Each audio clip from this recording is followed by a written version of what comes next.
इस वीडियो में हम बात करेंगे क्रिमिनल केस की प्रोसीडिंग्स के बारे में। जब कोई क्रिमिनल केस चलता है तो वो किस तरीके से चलता है, सिंपल तरीके से स्टेप वाइज स्टेप आपको बताऊंगा मैं। सबसे पहले देखिए, कोई जब कोई भी लड़ाई झगड़ा होता है या कोई अपराध होता है, कहीं पर किसी के घर में चोरी हो गई, तो आप क्या करेंगे? आप जाएंगे पुलिस स्टेशन में एफआईआर लिखवाने।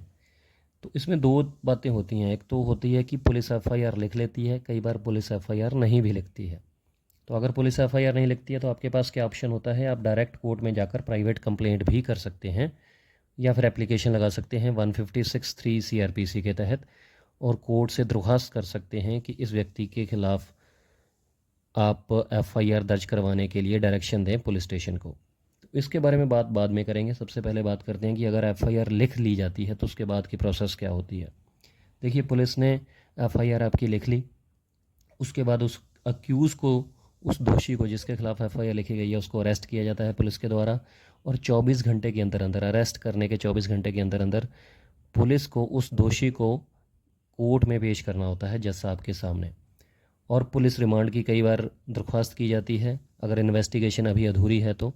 अगर इन्वेस्टिगेशन पूरी हो चुकी है तो कोर्ट क्या करती है कि उसको जुडिशियल रिमांड पर भेज देती है। जुडिशियल रिमांड का मतलब होता है कि उसको जेल में भेज दिया गया। अब वो पुलिस कस्टडी में नहीं है, अब वो कोर्ट की कस्टडी में है और जुडिशियल रिमांड पर है, मतलब उसको जेल में भेज दिया गया। अब जुडिशियल रिमांड भेजने के बाद जो अक्यूज़ है वो अपनी बेल एप्लीकेशन लगा सकता है। पुलिस रिमांड में कभी भी बेल एप्लीकेशन नहीं लगती है, जुडिशियल रिमांड पर जाने के बाद ही बेल एप्लीकेशन लगती है। तो जमानत की अर्ज़ी लगा सकता है। उसके बाद उसके वकील बहस करते हैं, तो कोर्ट को अगर लगता है कि इसको बेल मिलनी चाहिए तो बेल दे भी जाती है, नहीं तो डिसमिस भी कर दी जाती है। तो अभी आगे की प्रोसेस की बात कर लेते हैं कि अरेस्ट हो गया, जुडिशियल रिमांड पर भेज दिया गया अक्यूज़ को। उसके बाद चार्जशीट तैयार की जाती है पुलिस के द्वारा। चालान भी बोला जाता है इसको, चार्जशीट भी बोली जाती है। चार्जशीट में होता क्या है जी? चार्जशीट में पूरी डिटेल होती है उस केस की। गवाहों की एक लिस्ट बनाई जाती है आईओ के द्वारा, इन्वेस्टिगेशन ऑफिसर के द्वारा। उसमें पूरी प्रॉपर अक्यूज़ के नाम लिखे जाते हैं कि कितने अक्यूज़ हैं, एक है, दो हैं या तीन हैं या कितने भी हैं। इसमें कंप्लेनेंट कौन है, मुद्दई कौन है, और किस स्पॉट पर उसका नक्शा भी बनाया जाता है, किस स्पॉट पर कैसे कितने बजे अपराध हुआ है। तो पूरी मतलब डिटेल, और गवाहों की स्टेटमेंट्स भी रिकॉर्ड की जाती हैं। तो ये आईओ के द्वारा चार्जशीट तैयार की जाती है, चालान तैयार किया जाता है और उसको कोर्ट में पेश किया जाता है जज साहब के सामने। जब एक बार चार्जशीट चालान पेश हो गया तो उसके बाद चार्ज फ्रेम किया जाता है कोर्ट के द्वारा। उसमें देखा जाता है कि अक्यूज़ ने, दोषी ने, जिसके खिलाफ एफआईआर हुई है, उसने कौन सा अपराध किया। उसके हिसाब से अंडर सेक्शन लगाया जाता है उसके, जो अक्यूज़ होता है उसके ऊपर, और उसको बताया जाता है, उसके बाकायदा साइन भी करवाए जाते हैं कि आपके खिलाफ ये चार्ज बनता है इस केस में। उसके बाद जब चार्ज फ्रेम हो जाता है तो फिर प्रोसिक्यूशन एविडेंस पर की स्टेज पर चला जाता है केस। प्रोसिक्यूशन एविडेंस क्या होता है? प्रोसिक्यूशन एविडेंस होता है कि जैसे मैंने बताया कि चार्ज शीट या चालान में गवाहों की एक लिस्ट होती है, तो उन गवाहों को सम्मन किया जाता है कोर्ट में और उनका चीफ एग्जामिनेशन करवाया जाता है।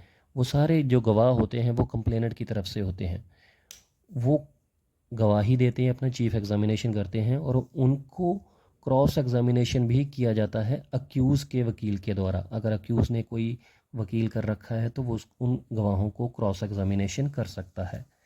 उसके बाद 313 सीआरपीसी के तहत अक्यूज़ की एक स्टेटमेंट होती है। अक्यूज़ को अपनी बात कहने का, पक्ष रखने का जो है समय दिया जाता है इसमें, और सवाल जवाब किए जाते हैं। और उससे ये पूछा जाता है कि आप अपने डिफेंस में कोई एविडेंस करवाना चाहते हैं। अगर वो डिफेंस में कोई एविडेंस करवाना चाहता है तो फिर उसके गवाहों को एक मौका दिया जाता है कि आप अपने गवाह करवाइए, और डिफेंस में जितने भी गवाह आते हैं उनका चीफ एग्जामिनेशन होता है। उसके बाद उसी तरीके से क्रॉस एग्जामिनेशन होता है कंप्लेनेंट के द्वारा, कंप्लेनेंट के वकील के द्वारा। और उसके बाद फाइनल आर्ग्यूमेंट होती है और फिर फाइनल जजमेंट आ जाती है। इसमें अक्यूज़ बरी भी हो सकता है, एक्यूटेड भी हो सकता है या कन्विक्टेड भी हो सकता है, वो कोर्ट पे डिपेंड करता है। ये बात तो हो गई एफआईआर की, कि अगर एफआईआर लिख ली गई थी। अब बात करते हैं कि अगर एफआईआर नहीं लिखी थी पुलिस ने, तो आप प्राइवेट कंप्लेंट कर सकते हैं या फिर एक 156(3) सीआरपीसी के तहत एप्लीकेशन लगा सकते हैं कोर्ट में कि मेरे साथ ये अपराध हुआ है, इस व्यक्ति ने किया, और इसके खिलाफ जो है एफआईआर दर्ज करने के लिए पुलिस स्टेशन को डायरेक्शन दी जाए। तो इसकी प्रोसेस क्या होती है वो मैं आपको बताता हूँ। देखिए, ये प्राइवेट कंप्लेंट की भी दो ऑप्शन होते हैं आपके पास। एक तो डायरेक्ट आप प्राइवेट कंप्लेंट लगा सकते हैं किसी एडवोकेट के थ्रू डायरेक्ट कोर्ट में, कि ये सेक्शन लगते हैं इसमें, जिसको प्राइवेट कंप्लेंट बोला जाता है, कि इन सेक्शंस के अंदर अपराध हुआ है, इन अंतर्गत अब ये अपराध हुआ है और उसको अक्यूज़ को जो है सम्मन किया जाए, नोटिस किया जाए। या फिर आप 156(3) की एक एप्लीकेशन भी लगा सकते हैं, जिसमें क्या होता है कि सबसे पहले 156(3) की एप्लीकेशन की बात कर लेते हैं। इसमें क्या होता है कि आप दरख्वास्त कर सकते हैं, रिक्वेस्ट कर सकते हैं कोर्ट से कि मेरे साथ ये अपराध हुआ है, इस व्यक्ति ने किया, और जो पुलिस स्टेशन है वो एफआईआर लिख नहीं रहा है, तो उसमें डायरेक्शन दी जाए पुलिस वालों को कि इसमें एफआईआर लिखी जाए। तो कोर्ट क्या करती है कि स्टेटस रिपोर्ट मंगवाती है कंसर्न पुलिस स्टेशन से कि आपके थाने में ऐसी कोई कंप्लेंट आई है इस व्यक्ति के नाम से, इस व्यक्ति के ख़िलाफ़। तो कंप्लेंट आती है, आईओ को बुलाया जाता है उसमें, और या किसी कंसर्न पुलिस वाले को बुलाया जाता है, उसकी स्टेटमेंट भी होती है इसमें। और उसके बाद स्टेटस रिपोर्ट पर आर्ग्यूमेंट्स होती हैं वकील के द्वारा, जो कंप्लेनेंट होता है उसके वकील के द्वारा। और अगर फिर कोर्ट को लगता है कि इस व्यक्ति के खिलाफ़ एफआईआर बनती है, तो एफआईआर लिखने के जो डायरेक्शन है वो दे दी जाती है कंसर्न पुलिस स्टेशन को। अगर कोर्ट को लगता है कि एफआईआर लिखने का कोई इसमें मतलब बनता नहीं है, तो वो एप्लीकेशन डिसमिस कर दी जाती है। ये तो हो गई ये वाली एप्लीकेशन। अब बात कर लेते हैं प्राइवेट कंप्लेंट की।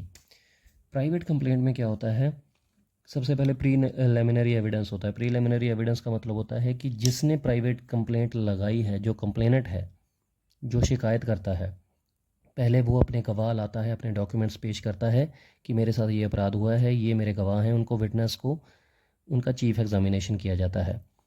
फिर अगर कोर्ट को लगता है कि वाकई में इस व्यक्ति ने जो कंप्लेंट लिखवाई है तो इसमें इसके साथ अपराध हुआ है और अक्यूज़ को नोटिस करना चाहिए, तो फिर समनिंग ऑर्डर पास किया जाता है और अक्यूज़ को, दोषी को, जिसके खिलाफ़ कंप्लेंट लगाई गई है, उसको नोटिस किया जाता है। अगर नोटिस पे वो आ जाता तो ठीक होता है, लेकिन अगर वो नोटिस पे नहीं आता तो उसके वारंट्स भी निकाल दिए जाते हैं, और जब वो पेश होता है तो उसके बाकायदा श्योरिटी बॉन्ड्स, बेल बॉन्ड्स भी भरवाए जाते हैं। उसके बाद उस पर चार्ज लगाया जाता है, चार्ज फ्रेम किया जाता है, जो भी अंडर सेक्शन बनता है।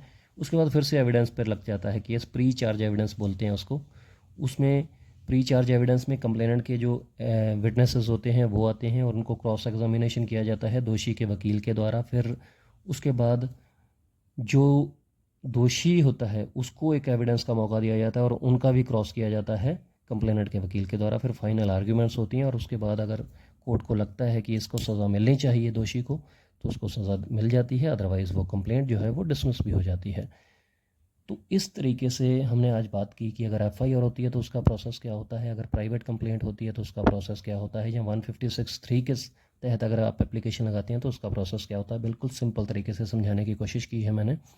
अगर फिर भी कोई कन्फ्यूजन रह गई हो तो प्लीज़ कमेंट ज़रूर कीजिएगा, और लॉ से रिलेटेड कोई और भी जानकारी चाहिए तो भी आप कमेंट कर सकते हैं। अगर वीडियो अच्छी लगी तो लाइक और शेयर ज़रूर कर दीजिएगा और कमेंट करके ज़रूर बताइएगा। नेक्स्ट वीडियो में बात करेंगे ऐसे ही किसी और पॉइंट के ऊपर, जुडिशियल पॉइंट के ऊपर। तो चैनल देखते रहिए। शुक्रिया, धन्यवाद।